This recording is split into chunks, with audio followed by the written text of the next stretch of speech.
नमस्कार दोस्तों, target with PS Parihar channel में आपका स्वागत है। आज की इस वीडियो में हम लोग बात करेंगे बीएड वर्सेस बीएसटीसी मामले की।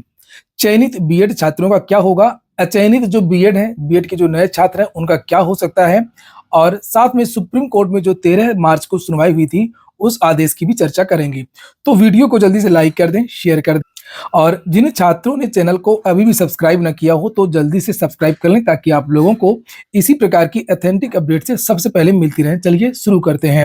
ये मामला तो मध्य प्रदेश का है। मध्य प्रदेश की जो सरकार है, जो चयनित बीएड हैं जिनकी नियुक्ति हो चुकी है, उन विद्यार्थियों को बचाने के लिए सुप्रीम कोर्ट में याचिका दाखिल किया है। और सरकार चाहती है वहां की कि जिन बीएड छात्रों का चयन हो चुका है उनकी नौकरी बनी रहे। हालांकि ये मामला हाई कोर्ट में भी चल रहा था, लेकिन ये देखा गया था कि सुप्रीम कोर्ट का 11 अगस्त के ऑर्डर के बाद किसी भी हाई कोर्ट की कोई भी हिम्मत नहीं हो रही है कि बीएड छात्रों को रखा जाए प्राथमिक शिक्षक भर्ती में। और लगातार इन विद्यार्थियों को झटका मिल रहा था, खास तौर से बिहार की बात करें या अन्य राज्यों की भी। तो इसको लेकर के 13 तारीख को जो सुनवाई हुई थी सुधांशु धूलिया जी की बेंच में, उसका ऑर्डर भी 13 तारीख की सुनवाई का आ गया है। और उसमें जो चयनित बीएड हैं उन छात्रों के लिए एक पॉजिटिव पॉइंट यहाँ पर निकल करके आ रहा है। साथ में जो नए बीएड हैं के छात्र हैं जो ये सोच रहे हैं कि उनको भविष्य में प्राथमिक शिक्षक भर्ती में शामिल किया जाए या शामिल किया जा सकता है, उनके लिए भी एक अच्छी चीज यहाँ पर निकल करके आ रही है। हालांकि ये फाइनल ऑर्डर नहीं है। ये जो ऑर्डर है केवल 13 तारीख की सुनवाई का ऑर्डर है। इसके बाद में इसकी जो नेक्स्ट डेट है वो 1 अप्रैल लगा दी गई है।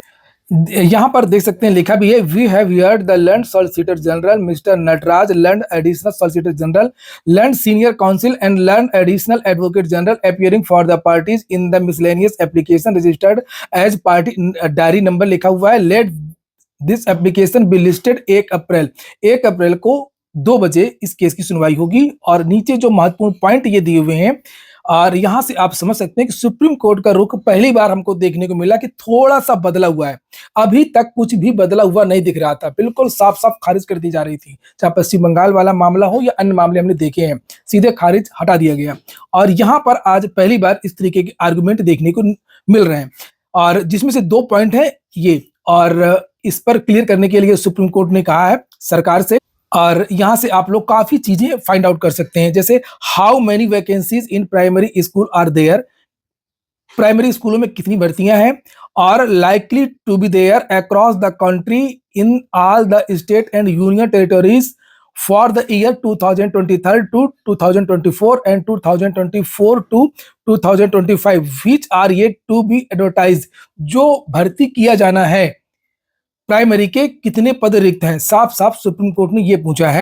और नीचे एक और बड़ी बात है दूसरे पॉइंट में, is there is bridge course operating through which the BEd candidates, क्या इस तरीके का कोई ब्रिज कोर्स ऑपरेटिंग करने की संस्था है बीएड कैंडिडेट्स के लिए, ऐसे बीएड कैंडिडेट्स के लिए who were appointed before the judgment of this court which was delivered on 11 अगस्त 2023। 11 अगस्त 2023 को जो सुप्रीम कोर्ट ने ऑर्डर दिया था जिसमें बीएड छात्रों को प्राथमिक के योग्य नहीं माना गया था, उसके पहले के जो चयनित शिक्षक हैं उनके लिए कौन सा कोर्स है, ब्रिज कोर्स कहां से करवाएंगे, क्या इसकी कोई बॉडी है, ये पूछा गया है।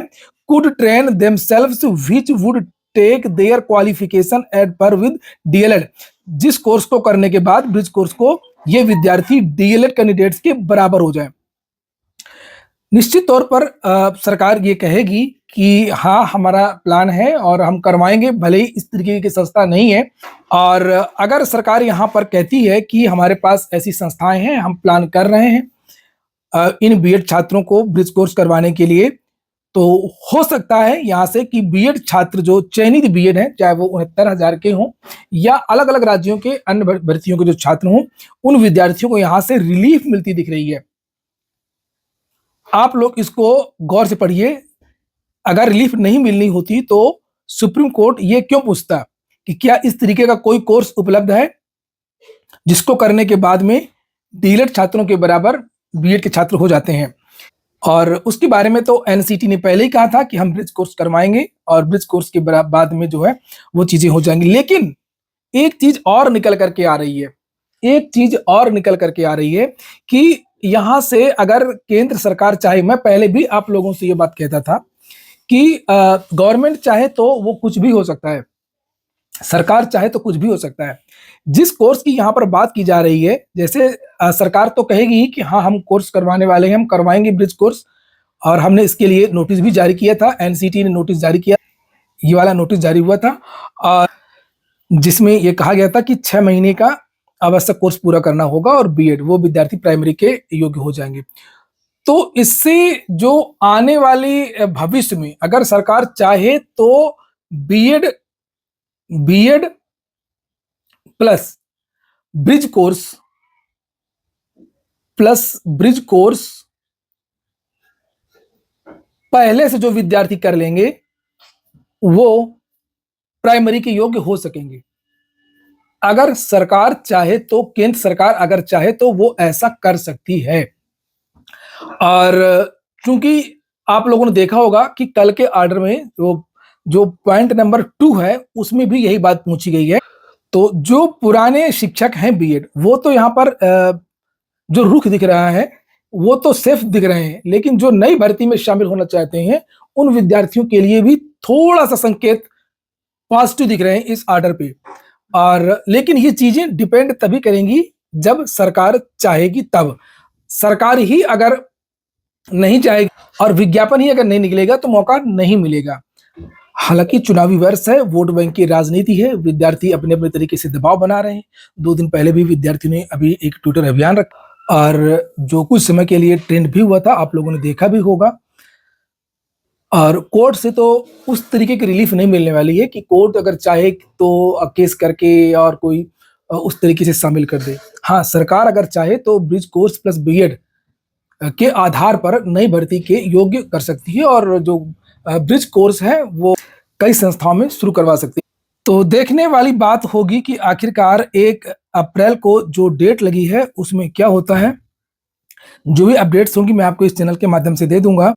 और इस ऑर्डर में जो चीजें हैं वही निकल करके आई हैं, मुख्य बातें कि जो चयनित बीएड है उनके लिए कुछ अच्छी चीज निकल करके आ सकती है। और एक ये वाला डाटा भी देखने लायक होगा कि आखिरकार जो सुप्रीम कोर्ट में इस बार क्या सरकार देती है कि कितने पद पूरे देश में रिक्त हैं, केंद्र शासित राज्यों में और सभी राज्यों में, ये डाटा भी देखने लायक होगा। तो ठीक है दोस्तों, ये हो गया आज का वीडियो आपको अच्छा लगा हो, आपके काम का हो तो लाइक अवश्य कर दें। जिन छात्रों ने चैनल को सब्सक्राइब न किया हो सब्सक्राइब कर लें, और जिन छात्रों ने टेलीग्राम चैनल को ज्वाइन न किया हो तो टेलीग्राम चैनल को भी ज्वाइन कर लें। टेलीग्राम चैनल में भी बहुत सारी महत्वपूर्ण जो सूचना है वो प्रदान की जाती है।